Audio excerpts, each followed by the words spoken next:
Halo teman-teman, saya Florencia Burutarikan. Di sini saya akan menjelaskan mengenai model pembelajaran komparatif tipe Jigsaw.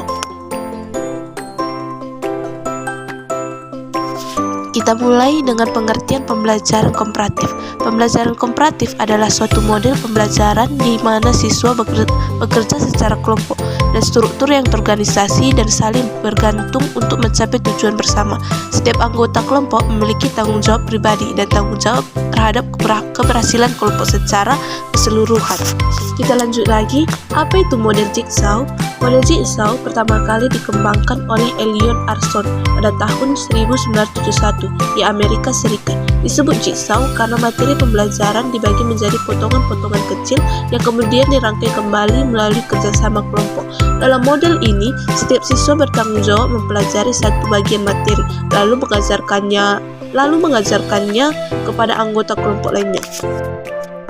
Karakteristik model Jigsaw yang pertama itu bagian materi menjadi subtopik kecil, yang kedua itu kelompok belajar heterogen atau beragam kemampuan, yang ketiga itu tiap siswa menjadi ahli pada satu bagian materi, yang keempat itu penekanan pada keterlibatan aktif, diskusi dan saling mengajar, yang kelima itu evaluasi dilakukan secara individu maupun kelompok.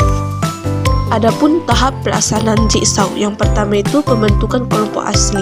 Siswa dibagi dalam kelompok heterogen antara 4-6 orang per kelompok. Yang kedua itu pembagian materi. Materi dibagi menjadi beberapa subtopik sesuai jumlah anggota kelompok. Setiap siswa mendapatkan satu subtopik. 3. Pembentukan kelompok pakar. Siswa dengan subtopik sama dari tiap kelompok berkumpul untuk mempelajari dan mendalami materi. Yang keempat itu diskusi pakar. Siswa belajar bersama dan saling berbagi pemahaman dalam kelompok pakar. Yang kelima itu kembali ke kelompok asal. Siswa kembali ke kelompok asal dan mengajarkan subtopik yang telah dipelajari kepada anggota lainnya. Yang keenam itu presentasi atau diskusi kelompok. Kelompok diskusikan keseluruhan materi secara bersama-sama. Yang ketujuh itu evaluasi dan refleksi. Guru melakukan penilaian individu dan kelompok, lalu menutup dengan refleksi pembelajaran.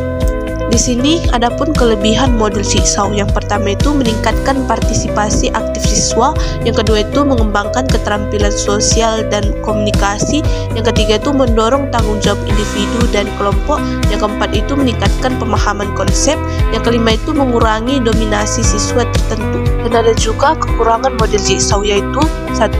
Perlu waktu perencanaan yang matang. Guru harus membagi materi dan membentuk kelompok dengan tepat. Yang kedua itu ketergantungan pada siswa lainnya. Jika satu siswa tidak memahami subtopiknya, bisa menghambat pemahaman kelompok. Yang ketiga itu tidak cocok untuk semua materi. Sulit diterapkan untuk materi yang tidak dapat dibagi-bagi secara logis. Yang keempat itu memerlukan keterampilan fasilitasi yang baik dari guru. Guru harus aktif memantau dan membimbing proses diskusi agar berjalan efektif. Kesimpulan, model pembelajaran komparatif tipe Jigsaw adalah metode belajar berbasis kelompok yang menekankan tanggung jawab individu dalam memahami dan menyampaikan bagian materi kepada rekan satu tim. Melalui pembelajaran materi menjadi subtopik, diskusi kelompok pakar, dan pengajaran antar teman, siswa menjadi lebih efektif, memahami materi secara menyeluruh, serta mengembangkan keterampilan sosial dan komunikatif. Meskipun membutuhkan perencanaan yang matang dan pengelolaan kelas yang baik, Jigsaw terbukti efektif meningkatkan partisipasi dan pemahaman konsep dan kerjasama antara siswa.